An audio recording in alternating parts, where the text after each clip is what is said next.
মাদ্রাসাতুত তাসিস, knowledge before saying and doing.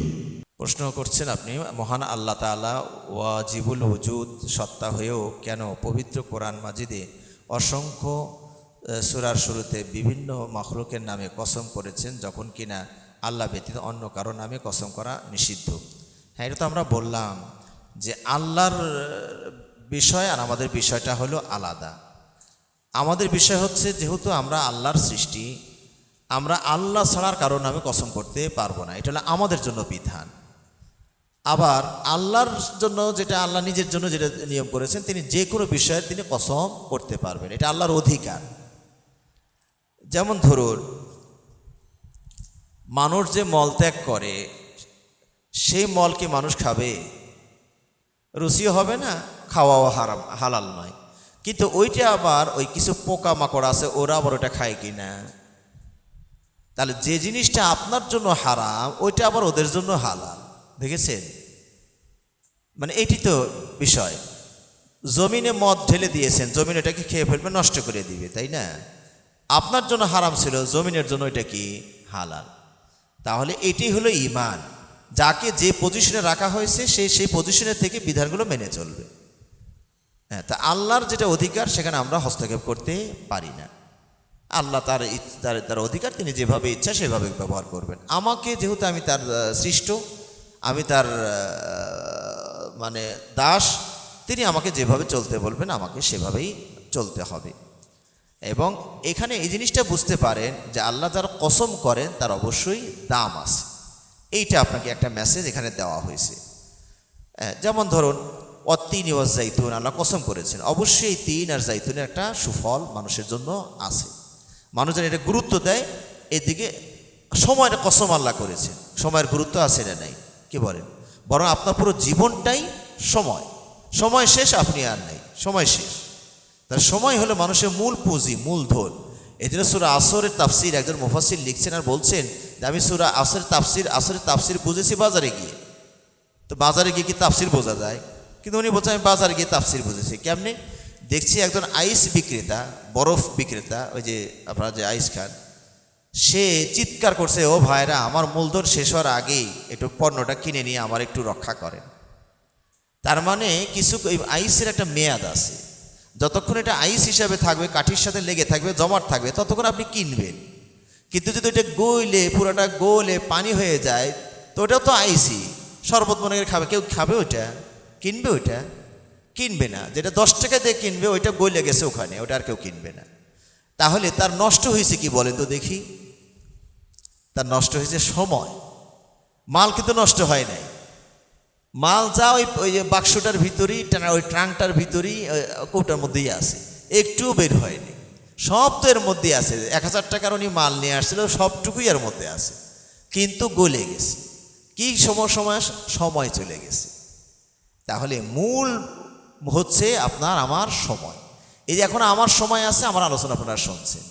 আমার সময় নাই, তাহলে আমার এখন দাফন করে মাটির নিচে ফেলানোর চেষ্টা করবেন। সময় নেই, ওস্তাদের সময় শেষ। আপনি শ্রোতা, আপনার সময় আছে, আপনি আছেন সামনে।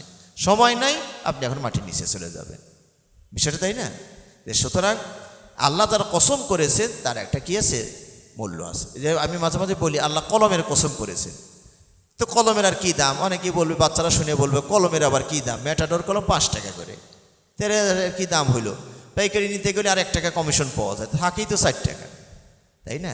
এটা আমি বলি কি, কলমের দামটা হলো, কলম যার হাতে তার দাম যেমন, কলমের দাম হলো তেমন। সত্তাগত দাম কম, মর্যাদাগত দাম বেশি।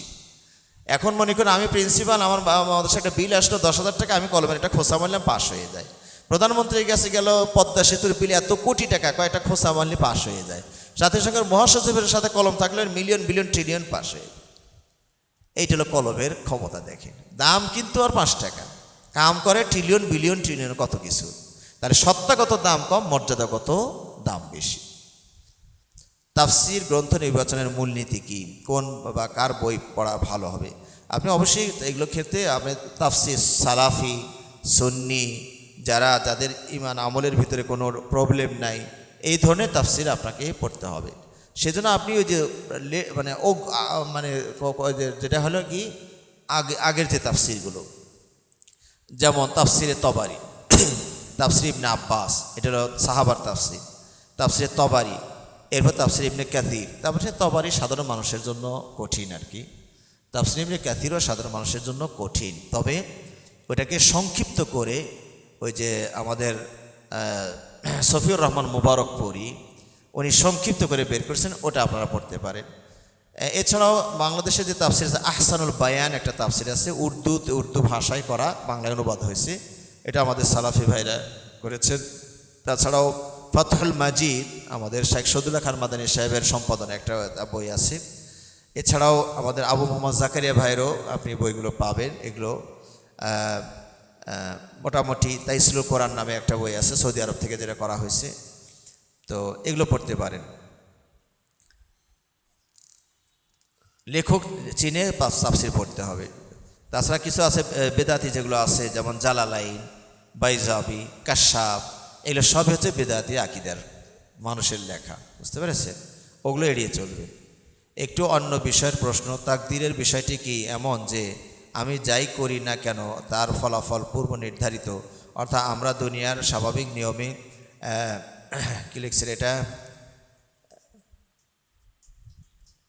চয়েস নাকি এটা, সি কি লিখছেন, CAUSE, বলেন তো উচ্চারণটা? হ্যাঁ, কস, কাজ, কারণ, কারণ, আচ্ছা, অ্যান্ড ইফেক্ট নাকি, ইফেক্ট না বলতে যে মানে ইংরেজির মাঝখানে ইংরেজি আবার ঢুকে দিচ্ছেন তো অনেকগুলো, আমার ইংরেজি চর্চা কম তো এই জন্য। টার্ম মনে হয় লিখছেন নাকি, TERM, টার্মটি বুঝি, প্রকৃতপক্ষে বিষয়টি তেমন নয়। জাযাকাল্লাহু খায়রান। আসলে তাকদীরের বিষয়টা এমনি জটিল, এটা বোঝানোও মুশকিল, বোঝাও মুশকিল। তো সংক্ষেপে যেটা বলা হয় যে মানুষ মুখাইয়ার না মুসাইয়ার আর কি, মানুষ স্বাধীন না পরাধীন, মানুষ স্বাধীন না পরাধীন? তো উত্তর হচ্ছে মানুষ কোনো ক্ষেত্রে স্বাধীন, কোনো ক্ষেত্রে পরাধীন। যেমন আপনি ছেলে হয়ে জন্মাবেন না মেয়ে হয়ে জন্মাবেন, আপনি লম্বা হবেন না খাটো হবেন, আপনি পাতলা হবেন না মোটা হবেন, রংটা কালো হবে না ফর্সা হবে, এই ক্ষেত্রে আমাদের কোনো এখতিয়ার নেই। আল্লাহ যাকে যেভাবে, কেউ সবলাঙ্গ কেউ বিকলাঙ্গ, তাই না? এক্ষেত্রে আমাদের কোনো এখতিয়ার নেই। আল্লাহ যেভাবে আমাদেরকে চেয়েছে সেভাবে আমরা দুনিয়াতে এসেছি। জান্নাতে যাওয়ার জন্য, জাহান্নামের থেকে বাঁচার জন্য যে কাজগুলো, সেটা হলো আমার এখতিয়ার। আমি যেভাবে সিদ্ধান্ত নেব করব, সেইভাবে আমার বিচার হবে। এটা আল্লাহ লিখেছেন, মানে এটা নয় যে আল্লাহ লিখেছেন বলে আপনি করবেন, বরং আপনি করবেন সেটা আল্লাহ আগাম জেনে ওখানে লিখে রেখেছেন। এটাকে আমি উদাহরণ দিয়ে এভাবে বোঝাই, যেমন ধরুন একটা ছেলেকে আপনি অঙ্ক করতে দিয়েছেন, তা আপনি একটু দেখছেন যে ও তো সূত্র ভুল করছে, দেখা যায় তোর অঙ্ক শেষ হতে না হতে আপনি এখানে ওর নামে শুধু 0 দিয়ে লাগছে। তো খাতাটা জমা দেওয়ার সাথে সাথে আপনি বললেন তুমি তো মিয়া 0 পাইছো, ছেলে তো রেগে যাবে, হ্যাঁ আপনার খাতা দেখলেন না, আন্দাজি 0 দিয়ে বসে থাকলেন, তাই না? তো দেখা গেল যে অঙ্কটা স্যার যখন পরে দেখলেন, চেক করলেন, তো আসলে 0ই হয়। এখন কি বলুন তো, ওই স্যার ওনার ওই নামের শুরুতে 0 দিয়ে রাখছে বলে কি ছেলেটা 0 পাইছে? হ্যাঁ না, ও 0 পাবে এটা স্যার যেমনি হোক আগে জেনে ফেলছে। বিষয়টা কি বুঝতে পারলেন?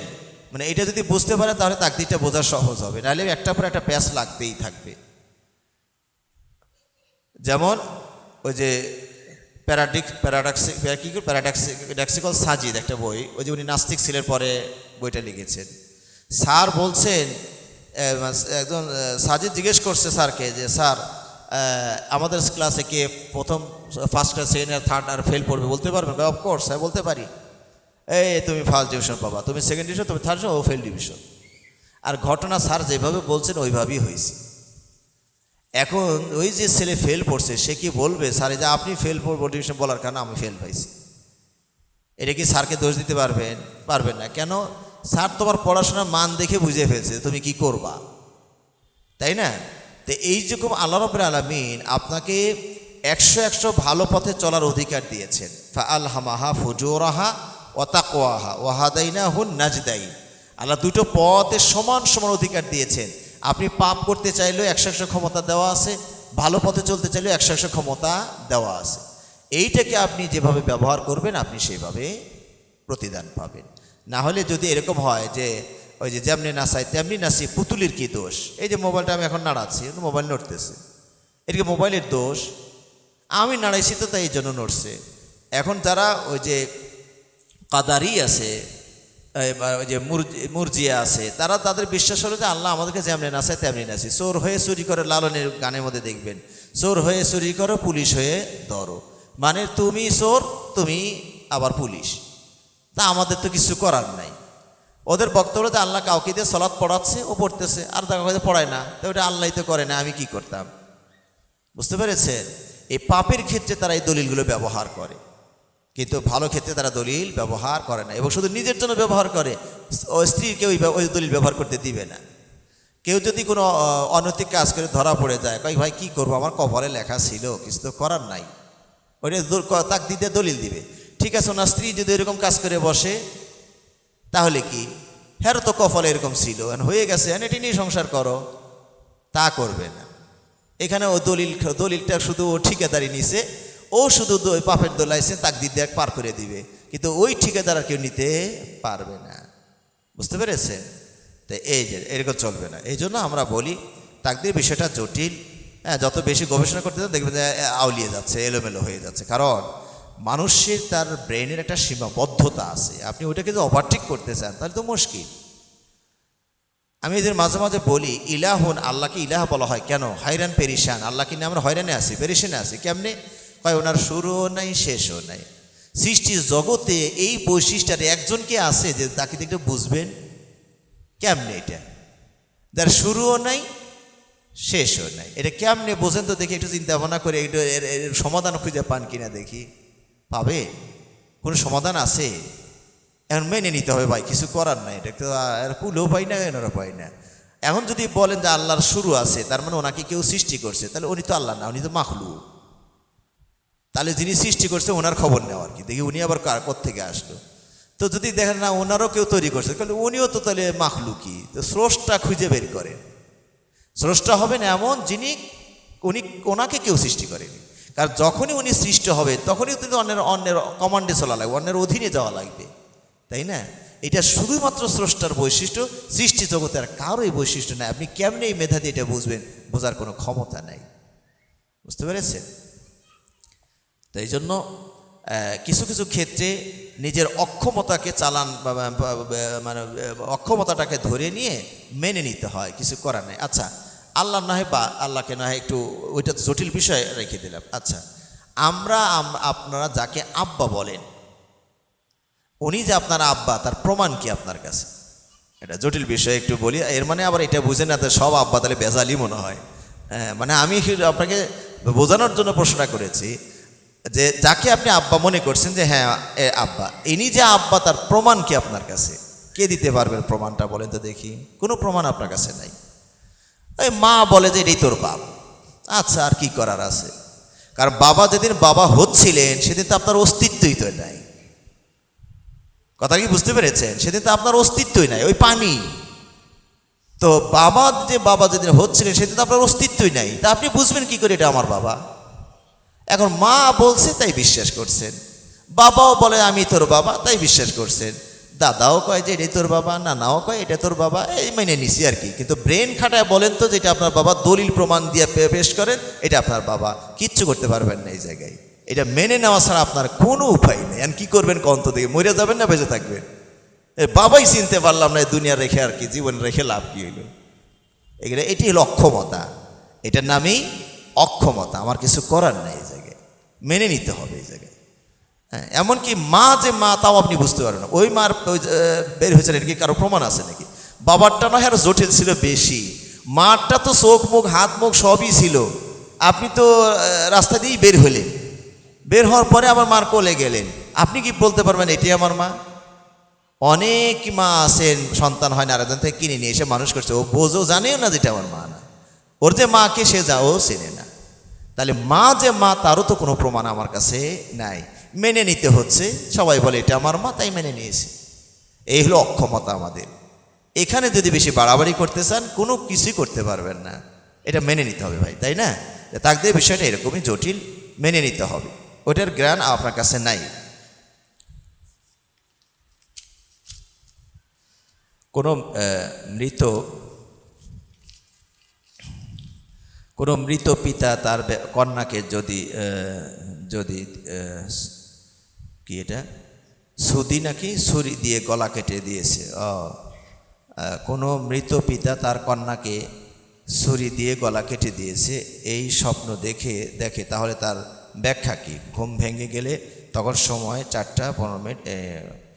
আসলে আমরা তো আপনাদেরকে স্বপ্নের ব্যাপারে একটু মানে যেটা বলতে চাই, এটা নিয়ে খুব বেশি ঘাঁটাঘাঁটি করতে নেই, কারণ স্বপ্নের ক্ষমতা নাই তাকদিরকে পরিবর্তন করার। তাকদিরে যেটা আছে সেটা হবে, স্বপ্ন এটাকে নড়চড় করতে পারবে না। বুঝতে পেরেছেন? যদি আপনি কোনো ভালো কিছু দেখেন, আল্লাহর প্রশংসা করেন, আর ওটা যদি আপনার ভালো লাগে, ওটা পাওয়ার জন্য আল্লাহ যেন একটু সহজ করে দেয়, দোয়া করতে থাকেন।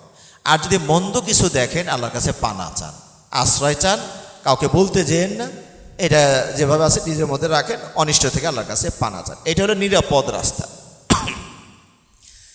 এখন যদি ভয়ঙ্কর কিছু স্বপ্ন দেখেছেন, এমন কাউকে বললেন যিনি তাবিল করতে গিয়ে ভুল করেছে, তাহলে এই ভুলটাই বাস্তবায়ন হয়ে যাওয়ার সম্ভাবনা।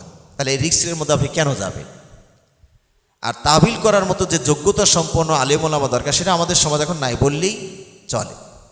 সবাই আন্দাজ করে একটা কথা বলবে, অনুমান করে একটা কথা বলবে। তবে হ্যাঁ, আমরা যেটা চেষ্টা করি বা আমাদের সালাফদের থেকে আমরা যেটা শিখেছি, সেটা হলো যে স্বপ্ন যাই দেখুক, এমন একটা ব্যাখ্যা করা উচিত যাতে করে ও মানসিকভাবে টেনশনে না পড়ে। আপনি যাই দেখেন, নেগেটিভ পজিটিভ যাই দেখেন, একটা পক্ষে ব্যাখ্যা করে দেন, যাতে করে ওনার মানসিকভাবে একটা স্বস্তিতে থাকে। তাকদিরে যা আছে সেটা তো হবে, ওটা তো আমি ঠেকাইতে পারবো না, তাই না? বুঝতে পেরেছেন? তো শেখ আলবানী রহিমুল্লাহ আবার কিছু কিছু আলেমের ওলামার কাছে যাবেন, তারা ব্যাখ্যা করে এমনভাবে করবে আপনার ভেজাল লাগাই দিবে। শেখ আলবানী রহিমুল্লাহ বলছেন, ওনার এক ওস্তাদের কথা বলছেন, যে আমার এক ওস্তাদের কাছে যে স্বপ্নের ব্যাখ্যার জন্য মানুষ আসতো, তার স্বপ্ন যাই হোক, শেষে উনি ব্যাখ্যা যাই করুক, করার পরে বলবে কি, একটু কেমন কেমন লাগছে, বিপদের আশঙ্কা দেখা যাচ্ছে, এই তুমি এক কাজ করো তো, 2টা ছাগল মাদ্রাসায় দিয়ে যাও, আল্লাহ যাত্রা খেয়ে তোমার জন্য দোয়া করে দিবে।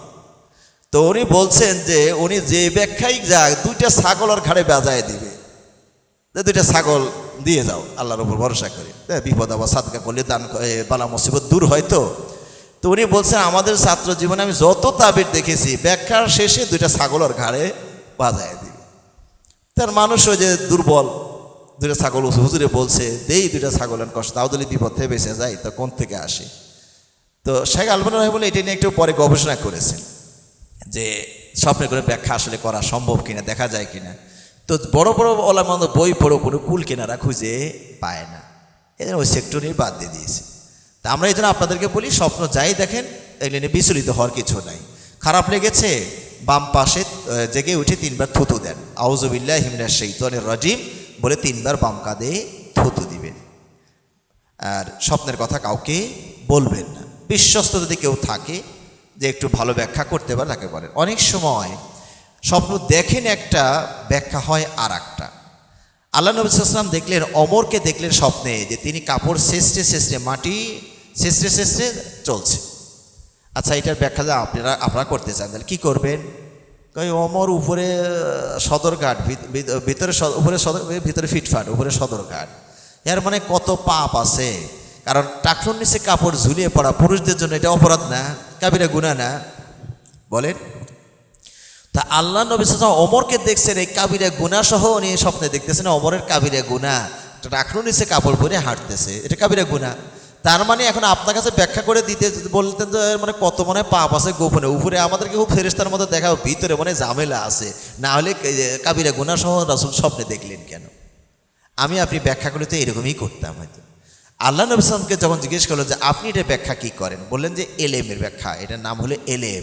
ওমরের এলেম এত বেশি যে ওর শরীর পার হয়ে ওভারটেক করে শেষে যাচ্ছে, দেখেছেন? দেখলেন কি কাবিরা গুনার দৃশ্য, ব্যাখ্যা হলো এলেমে ভরপুর। ওমরের এলেম বডি থেকে পার হয়ে মাটি পর্যন্ত পৌঁছে গেছে। ইবনে উসাইমিন রহিমাহুল্লাহ সৌদি আরবে নুরুন আল দারব একটা রেডিও সেন্টার আছে, ওই প্রশ্ন উত্তরে এক মেয়ে প্রশ্ন করেছে, মহিলা, যে আমি স্বপ্নে দেখলাম একজন বড় শায়েখ কাবাঘর তওয়াফ করছেন, গায়ে কোনো কাপড় নাই। বুঝতে পেরেছে? এখন আপনি কি ব্যাখ্যা করবেন এটা শুনলে? কয় হে বেটার মনে হয় কত পাপ আছে, যার কারণে ওকে আল্লাহ কাপড় খুলে নিচে বস্ত্রহীন মানুষের সামনে সবাইকে ঘুরে দেখাইতেছে। এই ব্যাখ্যা করতেন হয়তো।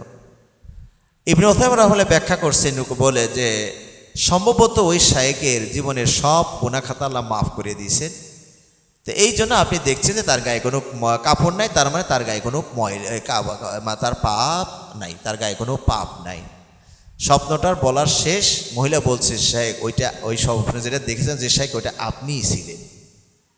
তখন শায়েখ হু হু করে কেঁদে দিয়েছে। শায়েখ তো আর জানে না যে ওইটা আমি।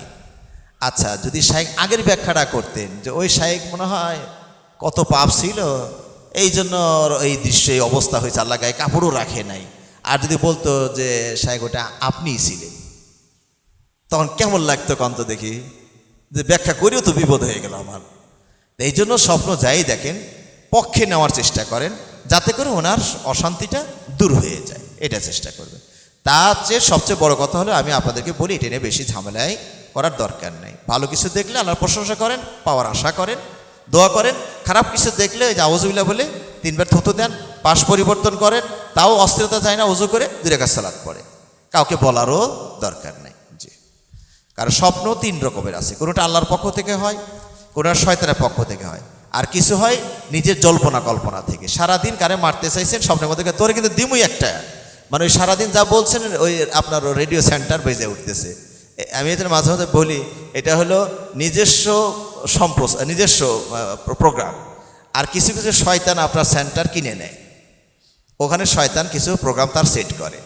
আর কিছু আছে আল্লাহর পক্ষ থেকে। যেহেতু আমাদের টেলিভিশন সেন্টারটা, স্বপ্ন নামক টেলিভিশন সেন্টারটা অরক্ষিত, এটা আমারটাও চলে, আল্লাহরটাও চলে, শয়তানও চালায়, কাজে এটা নিয়ে এত টেনশনে যাওয়ার দরকার নেই। জি, আশা করি বুঝতে বলছে। সেখানে আমার প্রশ্ন হলো, কিভাবে যে কোনো কাজকে নিয়তের দ্বারা সওয়াবের পরিবর্তন করতে পারে? এটা মানে এটা নয় যে আপনি সবই আপনার নিয়তের দ্বারা ভালো পরিণত করেন, নিয়ত ভালো দেখে সব ভালো হয়ে যাবে, বিষয়টা কিন্তু এরকম নয়। কেউ চুরি করছে এই নিয়তে যে আমি দান করে দিব, এখন বলে তো দেখি এটা কোন নিয়ত দিয়ে আপনি বিশুদ্ধ করবেন? ওর নিয়ত ভালো, এই বেটা ধনী কিন্তু কৃপণ, দান করে না, এই জন্য ও চুরি করে ডাকাতি করে নিয়ে এসে মানুষকে দান করে। এই দায়িত্বকে আল্লাহ আপনাকে দিয়েছেন, এটা কোনো নিয়তে আপনি এটা বিশুদ্ধ করতে পারবেন না। খুন করছেন, কোন নিয়তে আপনি বিশুদ্ধ করবেন? ব্যভিচার করছেন, কোন নিয়তে আপনি এটা বিশুদ্ধ করবেন? না ভাই, এটা ভুল।